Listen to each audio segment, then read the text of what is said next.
देखेंगे hyper conjugation. क्या देखेंगे?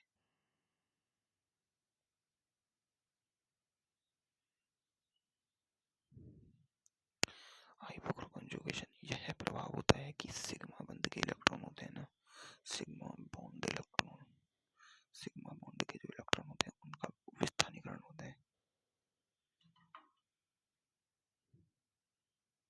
होता है।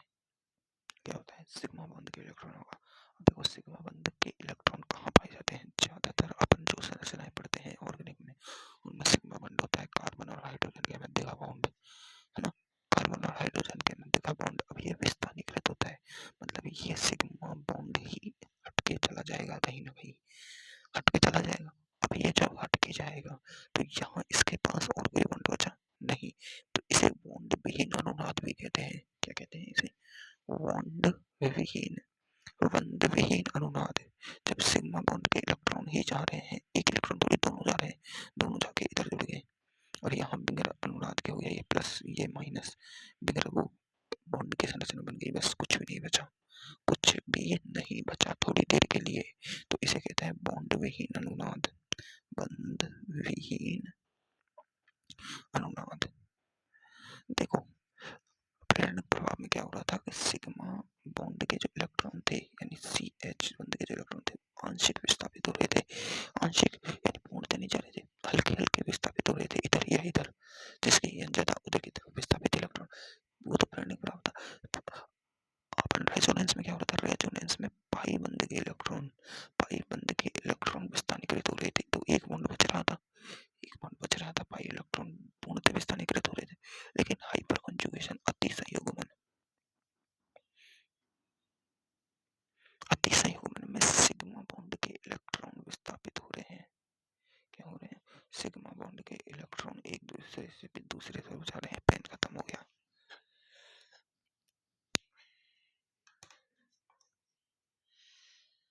तो सिग्मा बॉन्ड के इलेक्ट्रॉन एक तरफ से दूसरी तरफ जा रहे हैं, सिग्मा बॉन्ड के किधर जा रहे हैं? एक तरफ से दूसरी तरफ सिग्मा बॉन्ड के इलेक्ट्रॉन। तो ये प्रेरणिक प्रभाव से तो दुर्बल होता है और प्रबल होता है, क्योंकि प्रेरणिक प्रभाव में तो आंशिक इलेक्ट्रॉन का विस्थापन था, इसमें पूर्णतः इलेक्ट्रॉनों का विस्थापन है, तो प्रेरणिक प्रभाव से तो प्रबल है पर अनुनाद से दुर्बल है। क्या है? अनुनाद से दुर्बल। तो अगर कहीं अतिसंयुग्मन और अनुनाद दोनों हो, इसमें जो अपन का कंपाउंड है, जो भी प्रजाति है, उसमें अनुनाद और अतिसंयुग्मन दोनों हो, तो अपन को फैसला अनुनाद से करना है। किससे? अनुनाद से। ठीक है, ये बात समझ में आई। अपन को फैसला अनुनाद से करना है। अगर प्रेरणिक प्रभाव और अतिसंयुग्मन दोनों हो तो अपन को फैसला प्रेरणिक प्रभाव से करना है। पर याद रखना, हेलोजेंस, हेलोजेंस में उनका आई प्रभाव मोर देन होता है अनुनाद से और रेजोनेंस से, उससे हाइपर कॉन्जुगेशन से। तो हेलोजेंस के लिए तो उनका सिर्फ आई प्रभाव ही होता है, पिछली क्लास में बताया मैंने, है ना। हेलोजन कहीं लग गई तो उनका काम आई प्रभाव से ही देखा जाएगा। ठीक है, तो अब अतिसंयुग्मन होता क्या है ये बात देख ले। अतिसंयुग्मन में होता ये है कि मैं एक एग्जांपल से तुम्हें समझा रहा हूँ। जैसे अपने पास इथाइल कार्बोकेटायन, इथाइल कार्बोकेटायन यानी CH3CH2 कार्बोकेटायन है, तो पॉजिटिव चार्ज है। ठीक है, क्या है? Positive charge. पहले तुम्हें संकरण निकालना आना चाहिए। क्या आना चाहिए? संकरण। तो देखो संकरण निकालते कैसे हैं? संकरण निकालते हैं कि उस परमाणु पर एक परमाणु का निकाला जाता है, यौगिक का नहीं निकाला जाता। हर इसमें दो परमाणु है तो दोनों का अलग अलग होगा, केंद्रीय परमाणु का निकाला जाता है संकरण। ये बात तुम्हें याद होनी चाहिए। किसका? सेंट्रल एटम का, सेंट्रल एटम का संकरण होता है। किसका? सेंट्रल एटम का संकरण। जो सेंट्रल एटम का जो संकरण, अबे यार, है ना, तो कार्बन परमाणु का संकरण होता है। देखो सेंट्रल एटम का संकरण होता है हमेशा, तो कैसे निकालते हैं? सेंट्रल एटम के सिग्मा बॉन्ड, है ना, प्लस उस पर लगा हुआ लोन पेयर की संख्या, लोन पेयर की संख्या है मतलब जोड़े की। एक सिंगल उसकी नहीं है, सिंगल को कहते हैं पर फ्री रेडिकल मुक्त मूलक। ठीक है, उसको काउंट नहीं करना है, लोन पेयर या नेगेटिव चार्ज को काउंट करना है। किसको? लोन पेयर या नेगेटिव चार्ज को काउंट करना है। ठीक है, तो अब देखो इसका कार्बन का संकरण में मैं इसकी संरचना बना दूं, इसकी संरचना बना दूं। ये क्या है? इथाइल कार्बोकेटायन है, इथाइल है और कार्बोकेटायन है, तो इथाइल कार्बोकेटायन।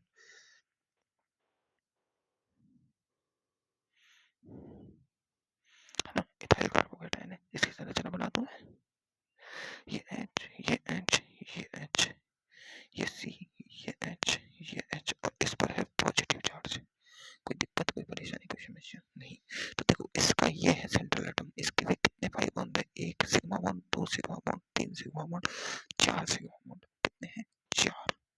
तो संकरण में देखो कैसे लिखा जाता है, संकरण में पहला कक्षक होता है S, दूसरा कक्षक होता है P, फिर होता है P, फिर होता है P, फिर होता है D, फिर होता है D, है ना, फिर होता है F। ठीक है, ये कक्षक होते हैं। तो देखो क्या है, 1 sigma bond, 2 sigma bond, 3 sigma bond, 4 sigma bond है, लोन पेयर 0 है तो 4 है इसमें। तो 1 2 3 4 sp 3 संकरण। इधर देखो 1 sigma bond, 2 sigma bond, 3 sigma bond है, कितना है? 3 सिग्मा बॉन्ड है तो 1 2 3 sp3 संकरण, sp2 सॉरी sp2 संकरण, ऐसे संकरण लिए जाते। इसका बंध कोण होता है 109 डिग्री 28 मिनट, इसका होता है 120 डिग्री मिनट, इसका होता है sp का 180, कितना होता है? 180। इसकी स्ट्रक्चर होती है ऐसे, है ना, चतुष्फल की है, इसकी स्ट्रक्चर होती है ऐसे, है ना, इसकी स्ट्रक्चर होती है ऐसे सिंपल।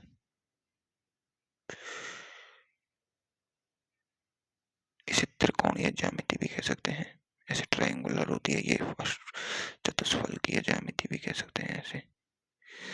ये तो प्लेनर होता है एसपी, प्लेनर, है ना, प्लेन मॉलिक्यूल होते हैं, उनमें सब में एसपी संकरण होता है, बेंजीन में सब में sp2 संकरण है भाई जी। क्या है? sp2, इसमें भी sp। अब देखो, अब अपन समझ लेते हैं थोड़ी सी बातें, बातों की हो जाती है सौगातें। ये कार्बन कैसा है? ये है sp2, ये है sp3।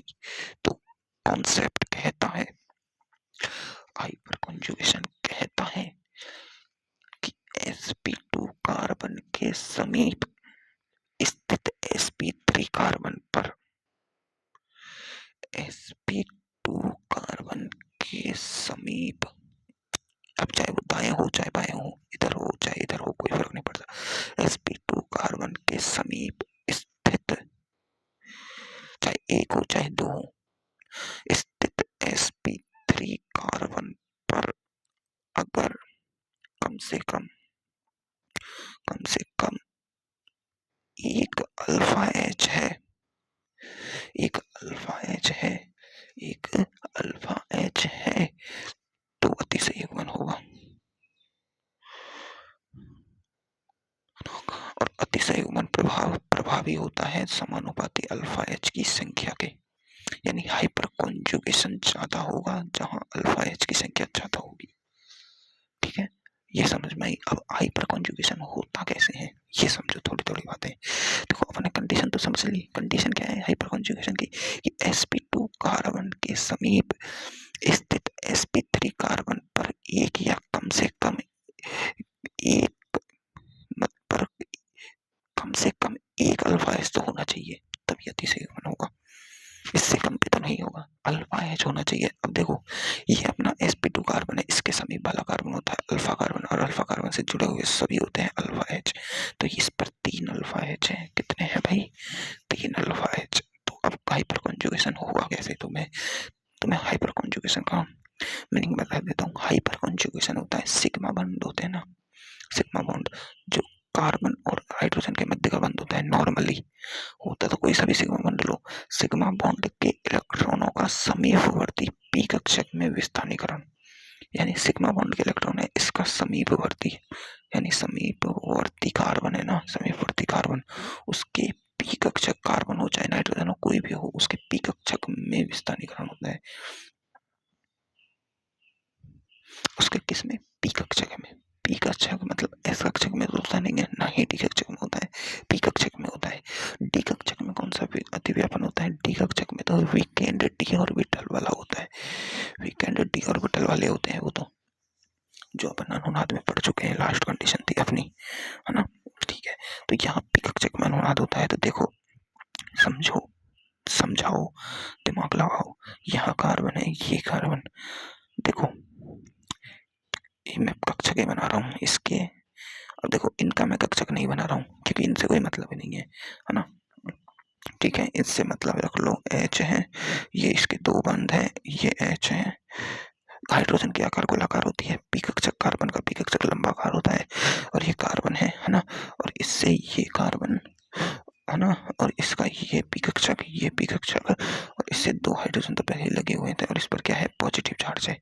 क्या है, पॉजिटिव चार्ज है। अब ये पॉजिटिव चार्ज क्या करता है, पॉजिटिव चार्ज पे क्या है, इलेक्ट्रॉन की कमी। तो हाइपर कंजूशन क्या कहता है, मेरे पास जगह खाली है, मेरे पास इलेक्ट्रॉन की भी कमी है, तो मैं क्या करूंगा, मैं इलेक्ट्रॉन लूंगा। तो इसमें से ये किसी ना किसी एच के इलेक्ट्रॉन को थोड़ी देर के लिए लेता है। देखो अनुनाद में होता क्या है कि इलेक्ट्रॉन हमेशा गति करते रहते हैं, इधर से उधर, इधर से उधर, इधर से उधर।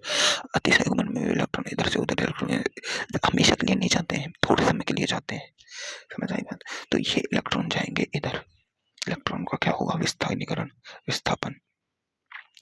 इलेक्ट्रॉन का होता है विस्थापन। अब ये विस्थापन हुआ, तो ये विस्थापन देखो, यहाँ सिर्फ क्या बचा, इलेक्ट्रॉन का विस्थापन हुआ तो यहाँ H प्लस बचा, और यहाँ कार्बन पर नेगेटिव चार्ज आ गया। इलेक्ट्रॉन पूर्णतः विस्थापित हो चुके हैं। क्या हुआ है, पूर्णतः विस्थापित हो चुके हैं। क्या हुआ है, पूर्णतः विस्थापित। तो कुछ समय के लिए यहाँ क्या हुआ है, यहाँ क्या हुआ है, इस पर इलेक्ट्रॉनों की अधिकता हो गई, जो इसका पॉजिटिव चार्ज था वो खत्म हो गया, और इस पर आगे H, अब इसका पॉजिटिव चार्ज खत्म हो गया, इस पर इलेक्ट्रॉन आ गए, परिपूर्ण हो गया। मतलब ये इलेक्ट्रॉन यहाँ आ गए, यहाँ मतलब यहाँ डबल बॉन्ड बन गया, समझो है ना। तो इस पर इलेक्ट्रॉन की कमी हो गई, यहाँ से इलेक्ट्रॉन हट के यहाँ आ गए, यहाँ इस पर अब यहाँ कोई बॉन्ड बचा ही नहीं, खाली जगह बची। एक बार फिर इससे क्या होगा, इससे ये वापस जाएगा, एक बार इससे ले लेगा, फिर एक बार वापस जाएगा, एक बार इससे ले लेगा, ऐसे होगा अतिसंयुग्मन। तो तुम्हें अतिसंयुग्मन की समझ तो आई। अब मैंने तुम्हें अतिसंयुग्मन की कंडीशन भी बता दी। अतिसंयुग्मन कुछ भी नहीं है। अतिसंयुग्मन देखो, पहली बात की पॉइंट्स पढ़ लो, इसके की पॉइंट्स क्या क्या है। ये एक स्थायी कार्य प्रभाव है, बिल्कुल जा रहा है इलेक्ट्रॉन, और यह एक स्थायी कार्य प्रभाव है। स्थायी प्रभाव होता है, स्थायी कार्य स्टेबिलिटी प्रदान करता है।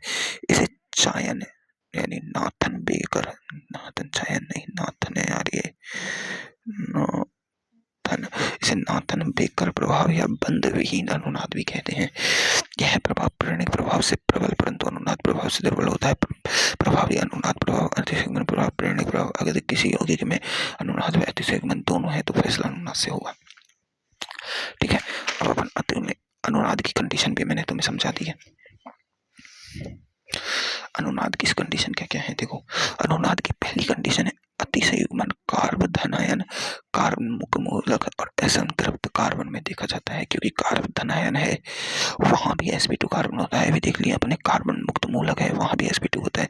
असंतृप्त में तो एक पाई बॉन्ड आ ही जाता है, तो इसलिए वहां भी एक sp2 कार्बन ही होता है। लेकिन कार्बन ऋणायन में नहीं देखा जाता, क्योंकि कार्बन ऋणायन में इलेक्ट्रॉन आ जाते हैं, और इलेक्ट्रॉन तो मैंने क्या बताया, लोन पेयर हो तो वो काउंट होते हैं उसमें संकरण में, है ना। तो देखो sp2 कार्बन से संयोजित sp3 कार्बन पर कम से कम एक अल्फा H परमाणु होना चाहिए, कम से कम एक अल्फा H। तो संकरण देखो, संकरण तो देखो, अगर कार्बन या फिर नेगेटिव चार्ज हो या लोन पेयर हो तो sp3 होता है, अगर कार्बन में पॉजिटिव चार्ज है या लोन पेयर है sp2 होता है। इनमें sp इस ट्रिपल बॉन्ड में और इस चार के ट्रिपल बॉन्ड में sp होता है, इसमें sp2 होता है। डबल बॉन्ड, दो डबल बॉन्ड है, तो देखो एक सिग्मा दो सिग्मा सिर्फ S और P, इसमें भी एक सिग्मा दो पाई है इधर, और इधर भी दो पाई है, तो S पे संकरण होता है। देखो संकरण तो तुम्हें करना आता ही है। तो देखो अतिसंयुग्मन संरचनाएं होती है अल्फा H प्लस 1, जितने अल्फा H उससे एक ज्यादा अतिसंयुग्मन संरचनाएं होती हैं। कंडीशन क्या है, sp2 कार्बन पर के बगल का sp3 कार्बन पर एक H होना चाहिए तो अतिसंयुग्मन होगा। देखो sp2 कार्बन है, नहीं है, sp2 कार्बन है, दोनों ही है, sp3 नहीं है। इधर देखो ये sp2 कार्बन, ये sp2 कार्बन पर, इस sp2 कार्बन के जस्ट बगल वाले कार्बन पर है, कार्बन है sp3, और sp3 पर 3 अल्फा H है। ठीक है, इस पर sp2 कार्बन ही नहीं है। इधर देखो, इस पर प्लस चार्ज है, sp2 कार्बन है 2 और एक 3 ही बंद है। इधर ये 3 इसके, है ना, ये तो अभी देखा था। इस ये sp2 कार्बन है, इस पर sp3 मतलब 3 और 3 6 अल्फा H। इधर देखो CH3 CH2 CH CH CH3, ये दोनों sp2 कार्बन है। और इस पर देखो इधर अल्फा H, इधर अल्फा H, 6 अल्फा H। इधर देखो ये sp2 है, ये sp2 ही है, ये भी sp2 ही है। देखो ये sp2, ये sp2, ये sp3, ये sp3, 6 अल्फा H। अब देखो इसमें 6 अल्फा H है, तो ये संयुग्मन संरचनाएं कितनी होंगी? 7, 6 + 1। इसमें 12 अल्फा H है, तो 6 + 12 + 1 7। तो ये सारे संरचनाएं हैं। देखो ये sp2 कार्बन, डबल बॉन्ड जहां दिख जाए, पॉजिटिव चार्ज जहां दिख जाए, जहां लोन पेयर दिख जाए, वहां sp2 कार्बन।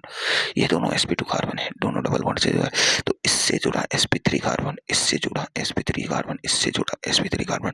इस पर ना तो अल्फा H है, यहाँ सब CC जुड़े हुए हैं, यहाँ CC जुड़े हैं। ये अल्फा कार्बन है, ये बीटा कार्बन पे चले गए सारे। ये बीटा कार्बन, तो 0 अल्फा H है यहाँ। कितने हैं? 0। कारण तुम्हें समझ आ चुका होगा। इधर देखो sp2 कार्बन है, sp3 कार्बन बगल का है, लेकिन इस पर एक भी अल्फा H नहीं है, इस पर CH3 लगे हुए हैं सब, तो 0 अल्फा H। इस पर देखो ये sp2, ये sp3, इस पर सिर्फ एक अल्फा H है, तो 1 अल्फा H। ये काउंट नहीं होंगे भाई, ये तो बीटा कार्बन हो गए। और करो, भर भर के एग्जाम्पल करो। देखो ये एग्जाम्पल देखो, sp2 sp3 कितने? 2। ये sp3 है, लेकिन बीटा हो गया, ये अल्फा, ये बीटा हो गया। देखो ये sp2, ये sp3 2 और 3 5। ये देखो sp2, ये 2 ओनली। तो अब तो तुम इनको दमादम कर दोगे, दमादम कर दोगे, दमादम कर दोगे। मुझे नहीं लगता कोई सा भी बचा हुआ है, ये सब कर लोगे तुम। छोटे छोटे एग्जाम्पल्स ही तो हैं, सब ट्राई कर लो, आराम से हो जाएंगे, बहुत आसान है। अब अपन हर एक में हाइपर कॉन्जुगेशन देखेंगे। हाइपर कॉन्जुगेशन अपन 3 में देख सकते हैं। हाइपर कॉन्जुगेशन देख सकते हैं अपन कार्बोकैटायन में, जिस पर कार्बन पर फ्री अपन देखते हैं फ्री रेडिकल।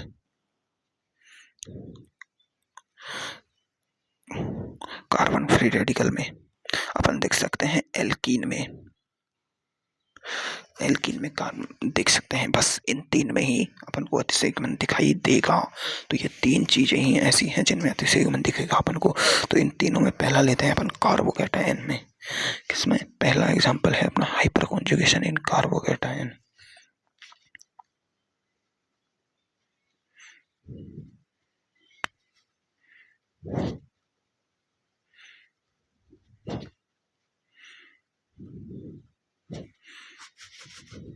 जिसमें हाइपर कॉन्जुगेशन इन कार्बोकैटायन। तो देखो बात की जाती है हाइपर कॉन्जुगेशन इन कार्बोकैटायंस की। तो देखो कार्बोकैटायन होता है ना, कार्बोकैटायन। तो अभी मैंने उसका हाइपर कॉन्जुगेशन की एक संरचना बना के दिखाई दी तुम्हें। होता क्या था कि कार्बन के परमाणु विस्तारित होते थे, लेकिन अभी देखो तुम्हें मैं सिखाता हूँ। अपने पास इथाइल कार्बोकैटायन लेते हैं, ठीक है, इसकी संरचनाएं बनाएंगे। तो देखो इस पर 1H 2H 3H और ये C और इस पर H2 और ये पॉजिटिव चार्ज, ठीक है। तो अब इस सब में क्या है? 2 इलेक्ट्रॉन है ना। तो पहला होता क्या है? देखो इधर देख लो कितने अल्फा H है, 3 अल्फा H है। इस पर कितने हैं? 3। कितने हैं? 3। अब देखो सबसे पहले ये कार्बन अपने इलेक्ट्रॉनों को देगा अतिशयगमन प्रभाव के कारण, इस पर पॉजिटिव है, ये इसको खींचेगा, तो ये इस पर ये रह जाएगा। ये अब इसने इसको दिया तो ये इलेक्ट्रॉन आके ऐसे आ जाएगा, ये यहीं रह जाएगा, तो ये डबल बॉन्ड बन जाएगा, CH2 H बच गया। अभी इस पर क्या बचा? Positive charge. अब ये पॉजिटिव चार्ज अकेला तो रह नहीं सकता ऐसे, तो ये क्या करेगा? इससे अपने इलेक्ट्रॉन्स को लेगा, इधर इससे लेगा, तो ये पॉजिटिव चार्ज अब इस पर चल जाएगा, H, ये डबल बॉन्ड हो गया, C double bond CH2 H, और ये अब अकेला रह गया, H पर पॉजिटिव चार्ज। फिर ये अपने इधर ले लेगा वापिस, है ना। तो ये C double bond CH2 H H, ये इस पे खाली रह गया H प्लस। अब ये डबल बॉन्ड इधर ले लेगा उल्टा ही, तो H C CH2 positive H H, तो H H H ऐसे घूमता है भाई। तो इसकी ये संरचना तो देखो पहले जैसी आ गई बिल्कुल जो शुरुआत में बनाई थी। तो इस संरचना को कैलकुलेट नहीं करना है, जो पहले जैसी संरचना है उसको कैलकुलेट नहीं करना है। तो अपने पास कितनी अतिसंयुग्मनीय संरचना बनी? 4। कितनी बनी? 4। तो 3 अल्फा एच, 4 अतिसंयुग्मनीय संरचनाएं। कितनी अतिसंयुग्मनीय संकर क्या होगा? देखो देखो देखो देखो कैसा ये इश्क है। देखो एक बार इस पर बॉन्ड था शुरू में, फिर नहीं था, फिर था, इस पर फिर नहीं था, फिर था, नहीं था, फिर था, मतलब आधा बॉन्ड मानो, किधर मानो आधा। अब आधा पॉजिटिव इधर, आधा इधर, आंशिक इधर, आंशिक इधर और आंशिक बॉन्ड इधर। ये अतिसंयुग्मनीय संरचना है। क्या है ये? अतिसंयुग्मनीय संरचना। हाइपर कॉन्जुगेशन स्ट्रक्चर कितने हैं? 3 + 1 अल्फा एच प्लस 1 से होती है, तो 3 अल्फा एच प्लस 1 यानी 4 अतिसंयुग्मनीय संरचनाएं हो गई। ठीक है, ये हाइपर कॉन्जुगेटिंग वो है hybrid. Hyper conjugating hybrid, hyper conjugating hybrid है ये। ठीक है, तो अब देखो, अब अपन देखेंगे hyper conjugation in free radical. Carbon, देखो कार्बन कार्बोकैटायन होता है वैसा ही कार्बन फ्री रेडिकल होता है, कैसा ही? वैसा ही। तो देखो हाइपर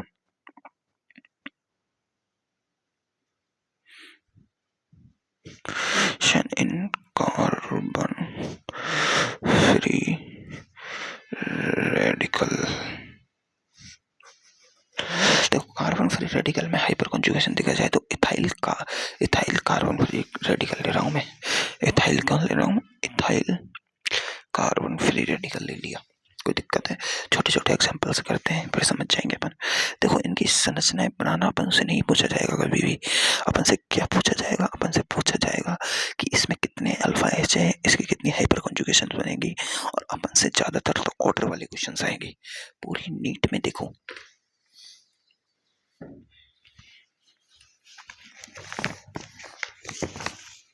देखो ये अपना प्लस आई प्रभाव है, प्लस एम प्रभाव है, ये अतिसंयुग्मन है।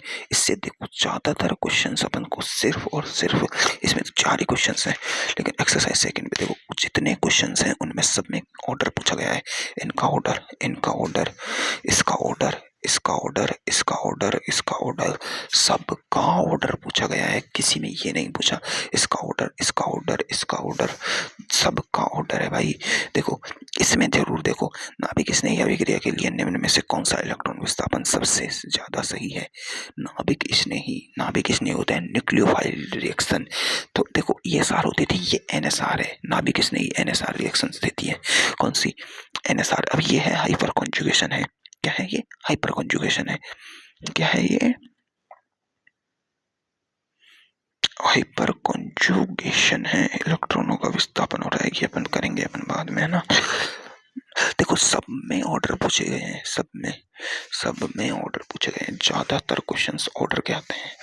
ऑर्डर बताओ, ऑर्डर बताओ, ऑर्डर बताओ, ऑर्डर बताओ, ऑर्डर बताओ, ऑर्डर बताओ, ऑर्डर बताओ। अपन को इतना डीपली क्वेश्चन नहीं आएगा कि इसकी संरचना बनाओ, इसकी कौन सी संरचना में क्या होता है, ऐसा क्वेश्चन नहीं आता है। ऑर्डर पूछे जाएंगे अपन से तो, और ऑर्डर ज्ञात करने के लिए अपन को अल्फा एच काउंट करना आना चाहिए, बस यहीं तक है हाइपर कॉन्जुगेशन। अपन को अल्फा एच काउंट करना आना चाहिए बस। अब देखो, अब इसका देखो मैं संरचनाएं बना के सिखा देता हूँ। सी, अब देखो पहले इस पर एच था, इस पर एच, इस पर एच, इधर सी H2 और इस पर एक डॉट। अब देखो इस पे एक इलेक्ट्रॉन तो पहले से ही है, तो एक इलेक्ट्रॉन का विस्तार निकरण होता है। क्या होता है? एक इलेक्ट्रॉन का विस्तार निकरण होता है। उसको अपन ऐसे आधे तीर से लिखते हैं। तो क्या बनेगी संरचना? C, और ये H पर एक डॉट बच जाएगा, एक डॉट बस, CH2 डबल बॉन्ड, और इधर H, इधर H, है ना, है ना। अब इससे ये डॉट इधर चल जाएगा, फिर इधर से इधर ये डॉट चल जाएगा, ऐसे जाता जाएगा, जाता जाएगा, एक हाइब्रिड संकर बन जाएगा। 4 स्ट्रक्चरें बन जाएंगी। तुम्हें आता है यार करना। पहले इस पे जाओगे, फिर इस पे बना देना, फिर इस पे बना देना, और फिर लास्ट में इस पे आएगा जो तो पहली वाली संरचना हो जाएगी। तो इसका जो हाइब्रिड बनेगा वो कैसा बनेगा? H H H CH2 आंशिक डॉट सब पर, और इधर इधर इधर इधर इधर इधर, ये हाइब्रिड हो गया बस।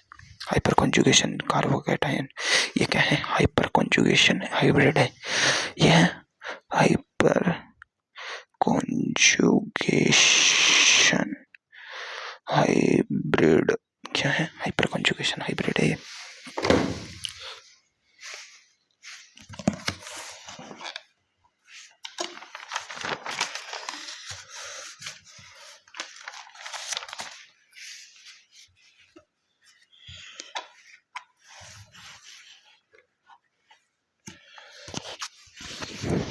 देखो हाइपर कॉन्जुगेशन इन एल्कीन, देखो एल्कीन में भी सेम वैसा ही होता है सिस्टम, है ना, है ना। हाइपर कॉन्जुगेशन में भी ऐसा ही होता है, सेम हो।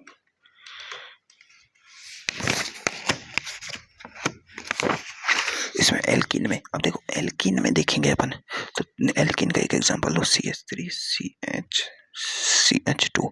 देखो ये sp2 ये sp2 ये sp3 कार्बन है, तो इन दोनों के बीच में होगा अतिसंयुग्मन, इन दोनों के बीच में। अब कैसे होता है वो देखो। सबसे पहले तो अतिसंयुग्मन के लिए अपन को पॉजिटिव चार्ज नेगेटिव चार्ज चाहिए होंगे। ये क्या है? प्रोपीन है अपनी, है ना, क्या है? प्रोपीन। तो देखो इसकी संरचना बना लेते हैं एक बार अपन। तो संरचना बनाई जाए तो HCHHC, है ना, और H डबल बॉन्ड CH2। होता क्या है? होता ये है, इतना सा होता है, बस इतना सा होता है कि ये अपने H+ इसको दान करेगा, H+ अपने इलेक्ट्रॉनों को इसको दान करेगा। तो दान करेगा तो इस पर डबल बॉन्ड आ जाएगा, इधर डबल बॉन्ड आते ही इसकी वैलेंसी हो जाएगी 5। ये अपने इलेक्ट्रॉनों को इसको दान कर देगा, किसको? इसको। तो देखो क्या होगा, क्या होगा? यहाँ अनुनाद हुआ है, यहाँ हाइपर कॉन्जुगेशन हुआ है, समझ में आई? ये अनुनाद प्रभाव है, ये हाइपर कॉन्जुगेशन है इसमें, है ना। तो अब इसकी देखो H पर पॉजिटिव आ गया, CH इधर डबल बॉन्ड आ गया, CH इधर सिंगल बॉन्ड रह गया, इधर CH2 नेगेटिव हो गया, है ना। ये अनुनाद प्रभाव हो गया यहाँ।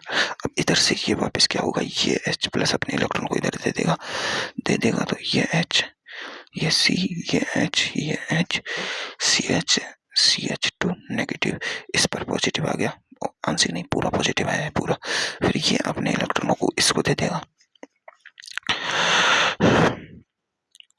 HCH इस पर positive, double bond CH2 negative, है ना। तो अब ये देखो, अब ये क्या करेगा? इससे वापस अपने इलेक्ट्रॉनों को लेगा, समझो, वापस अपने इलेक्ट्रॉनों को लेगा इससे, है ना। देखो एक स्ट्रक्चर, दो स्ट्रक्चर, है ना, तीन स्ट्रक्चर, चार स्ट्रक्चर, है ना, चार ही बनेंगी। अब देखो लास्ट स्ट्रक्चर इसी यही आ जाएगी वापस, ये इससे इसको इलेक्ट्रॉन को, ये नेगेटिव चार्ज इधर एक पॉजिटिव आ जाएगा, ये पॉजिटिव नेगेटिव मिलकर नहीं इधर बना लेंगे। तो ये देखो C इधर H इधर H इधर H हो गया, और इधर CH और इधर CH2 हो जाएगा वापस वही संरचना बनने का शुरू में। तो चार हाइपर कॉन्जुगेटिंग स्ट्रक्चर्स बन रही हैं इसकी। हाइब्रिड नहीं बना सकते इसका? तुम बना सकते हो यार, क्यों नहीं बना सकते? हाइब्रिड बनाना तो बहुत आसान काम होता है।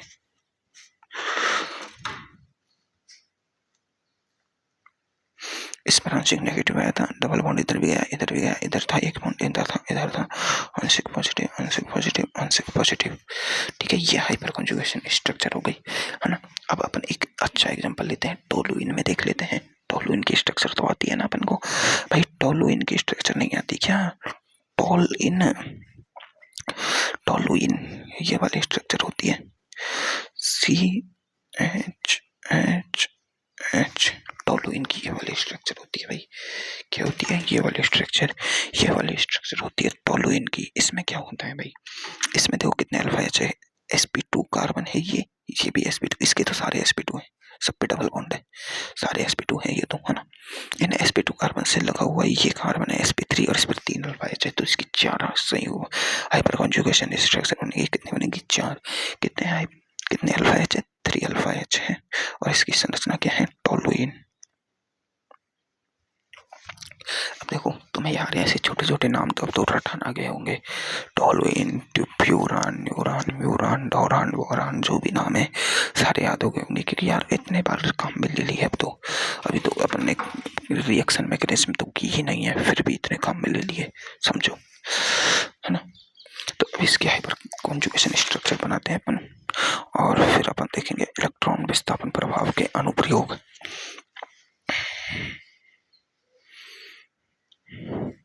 तो देखो इसमें क्या होता है, सबसे पहले ये अपने इलेक्ट्रॉन देगा, ये मत देख लेना कहीं तुम यहाँ भाई कि यहाँ लो, ये लो अनुनाद हो जाएगा, पाई सिग्मा पाई तो कुछ है ही नहीं भाई, पाई सिग्मा पाई तो है ही नहीं, अनुनाद तो हो ही नहीं सकता। पाई सिग्मा लॉन पेयर भी नहीं है, पाई सिग्मा डबल बॉन्ड भी नहीं है, समझो, अनुनाद नहीं हो सकता। अनुनाद इसमें होता है बस बेंजीन की रिंग में अनुनाद होगा, पर अनुनाद प्रभाव शुरू कौन कर रहा है यहाँ पर, ये करेगा कौन, अतिसंयुग्मन प्रभाव। कैसे करेगा देखो, एच इसको देगा, क्या देगा, एच इसको रिंग को एक क्या देगा, एच ये डबल बॉन्ड कर देगा इधर अपने इलेक्ट्रॉन देके, ये इसके पास देखो 1 2 3 4 और एक हाइड्रोजन लगा, 5 बॉन्ड हो गए, 5 बॉन्ड होते ही ये अपने इलेक्ट्रॉन को इसको दे देगा डबल बॉन्ड के को, है ना, क्योंकि सिग्मा बॉन्ड नहीं टूटता है, ये सिग्मा बॉन्ड इतनी जल्दी नहीं टूटेगा जितनी जल्दी ये पाई बॉन्ड टूटेगा, क्योंकि पाई बॉन्ड दुर्बल बंध होता है, सिग्मा बॉन्ड प्रबल बंध होता है, पाई से तो प्रबल बॉन्ड ही होता है भाई। तो सबसे पहले यहाँ डबल बॉन्ड आ जाएगा CH, है ना, और H, और इधर आंशिक पॉजिटिव आ जाएगा इस पर H पर, ठीक है। तो अब ये डबल बॉन्ड, अब ये नेगेटिव चार्ज, यहाँ नेगेटिव आया, यहाँ डबल बॉन्ड था, तो ये नेगेटिव अपने इलेक्ट्रॉन इसको देगा, ये फिर पाई बॉन्ड टूटेगा, फिर ये अपने इलेक्ट्रॉन इसको दे देगा, तो ऊपर का तो सेम रहेगा, यही मैं डबल बॉन्ड बना रहा हूँ H और ये H पॉजिटिव, नीचे के में अब रेजोनेंस होता दिखेगा तुम्हें, यहाँ नेगेटिव आ गया, अब ये नेगेटिव इधर जाएगा तो इसका ये जो डबल बॉन्ड है वो इधर जाके नेगेटिव चार्ज दे देगा ना, बिल्कुल। तो ये रिंग कुछ ऊपर का तो सेम है भाई, वो इधर नेगेटिव चार्ज, है ना, ये इधर डबल बॉन्ड, अब ये नेगेटिव चार्ज इधर जाएगा तो ये वाला है वापस इसको H+ को दे देगा, है ना, ये नेगेटिव चार्ज ये यहाँ है, ये इधर जाएगा तो ये डबल बॉन्ड बनेगा, ये इसको दे देगा, सिंगल बॉन्ड बन जाएगा इधर, और ये कार्बन और C, कार्बन H 3 H लग जाएंगे, सिंगल बॉन्ड हो जाएगा। तो इस पर देखो अतिसंयुग्मन के कारण जो हाइब्रिड बनेगा, इस हाइब्रिड को देखो, समझो, हाइब्रिड को देखो, है ना। अब इसमें देखो अभी तो इसने H एक बार इसने किया है, एक बार ऐसे ही ये करेगा, एक बार ऐसे ही ये करेगा, है ना, तो एक बार अनुनाद प्रभाव तो अलग है, लेकिन हाइपर कॉन्जुगेशन तो एक बार ही हुआ है यहाँ, एक बार, फिर एक बार ये भी तो करेगा, एक बार ये भी करेगा, तो सारे हाइपर कॉन्जुगेशन करते हैं। C नहीं, रिंग है भाई, रिंग, तो इस पर आंशिक नेगेटिव था, इस पर आंशिक नेगेटिव, इस पर आंशिक नेगेटिव, है ना, और रिंग पर अनुनाद हुआ है, और इस पर हाइपर कॉन्जुगेशन हुआ है, इधर H सिग्मा प्लस, तो देखो हाइपर कॉन्जुगेशन के कारण बेंजीन रिंग पर, टोलुइन में बेंजीन रिंग पर ऑर्थो और पैरा पर नेगेटिव चार्ज आ जाता है, और नेगेटिव चार्ज किसके लिए स्टेबल होता है, ऑर्थो पैरा पर नेगेटिव चार्ज स्टेबल हो जाता है।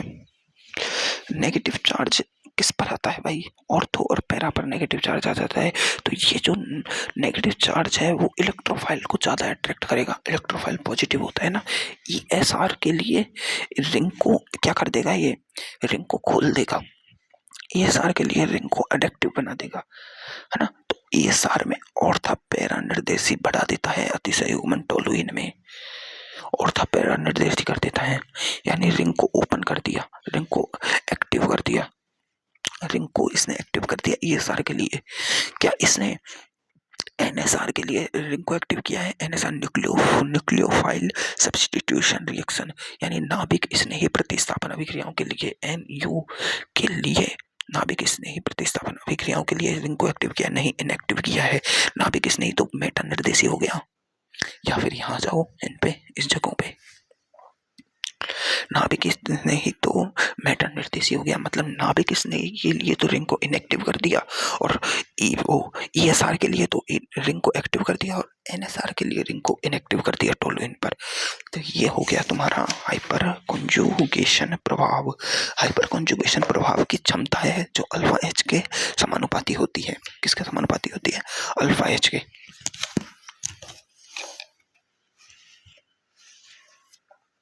और याद रखना है हर हाइपर कॉन्जुगेशन कहाँ लगेगा? 3 जगह, कार्बोकैटायन पर, कार्बन फ्री रेडिकल पर और एक डबल बॉन्ड कार्बन पर यानी एल्कीन पर।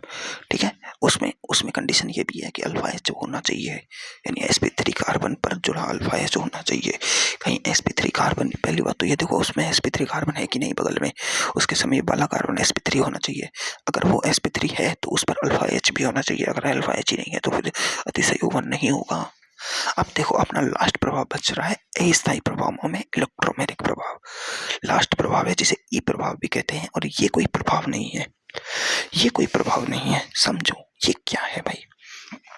देखो ये एक C डबल बॉन्ड O, इसको कहते हैं कार्बोनिल समूह। इसे क्या होता है? कार्बोक्सिलिक समूह। कार्बोनिल कहते हैं, शायद कार्बोनिल समूह कहते हैं इसे। कार्बोनिल समूह है ये।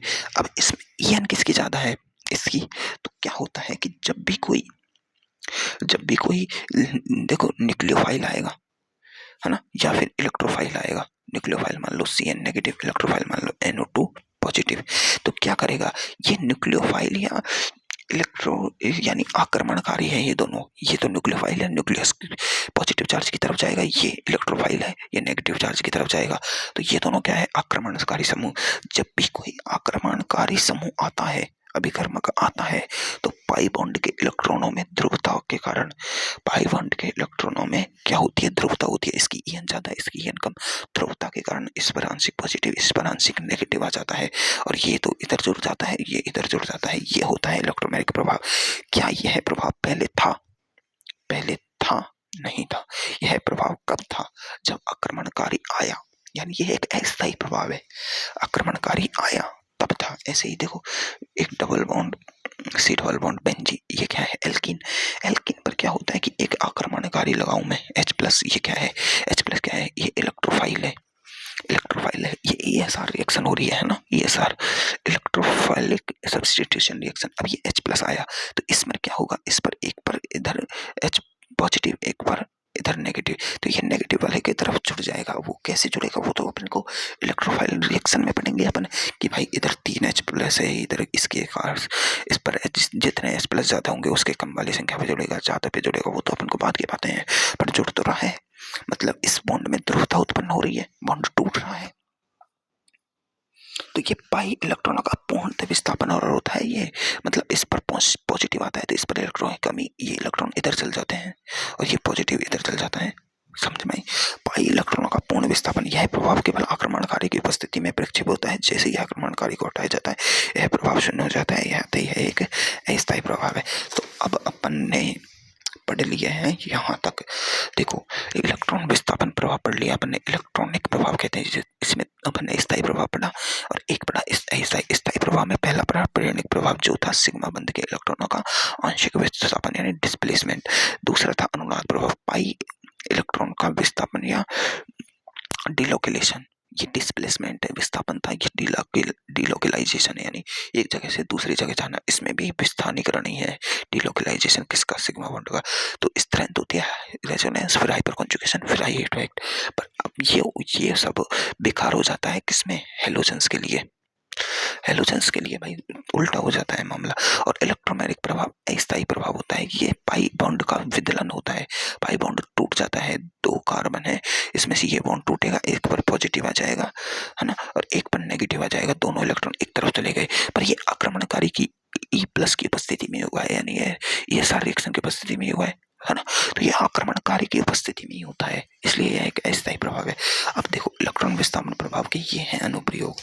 क्या है भाई? अनुप्रयोग। कितने इलेक्ट्रॉन के अनुप्रयोग है? 6। अपन को 6 ही पढ़ना है। कार्बोकैटायन का स्थायित्व, कार्बन मुक्त मूलक का स्थायित्व, कार्बन ऋण आयन का स्थायित्व। देखो इसमें अपन ने ये भी पढ़ चुके हैं, ये भी पढ़ चुके हैं, ये भी पढ़ चुके हैं। सब आई प्रभाव के लिए ये सब चीज पढ़ चुके हैं। अपन ने आई प्रभाव के लिए ये नहीं पढ़े बस एल्किनो का स्थायित्व एवं हीट ऑफ हाइड्रोजनेशन, एल्किनो का स्थायित्व एवं हीट ऑफ कॉम्बिनेशन, है ना।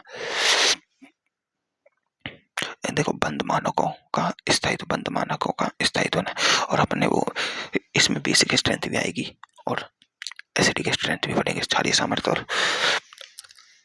वो। तो अब अपन पहले देखेंगे stability of carbocation, carbon ion. तो अगर तुम चाहो तो एक बार हल्का सा आई प्रभाव, हल्का सा रेजोनेंस प्रभाव और हल्का सा अतिसंगमन प्रभाव को एक बार रिवाइज करके इन तीनों प्रभावों को, तब तुम अगर इस क्लास को लो तो तुम्हें मजा आ जाए। तो इसके लिए मैं क्या करता हूँ कि इस क्लास को एक बार रोक देता हूँ यहाँ और दूसरी क्लास स्टार्ट कर देता हूँ, ताकि तुम्हें अब इस क्लास को लेना है तो तुम्हें सिर्फ और सिर्फ मैं इसे कराऊंगा तो आज ही, कराऊंगा तो आज ही फिक्स है भाई, मैं नहीं रुकूंगा, मैं तो इसे कराऊंगा तो आज ही, कराऊंगा तो आज ही, कराऊंगा तो आज ही, चाहे कितना भी टाइम लग जाए, चाहे कितना भी टाइम लग जाए, कराएंगे तो आज ही भाई। अपन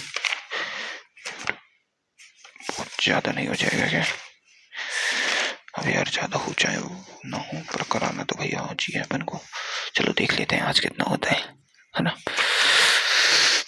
बाकी कल करा देंगे, मतलब एसिडिक स्ट्रेंथ और बेसिक स्ट्रेंथ कल करा देंगे ना। चलो ठीक है आज के लिए।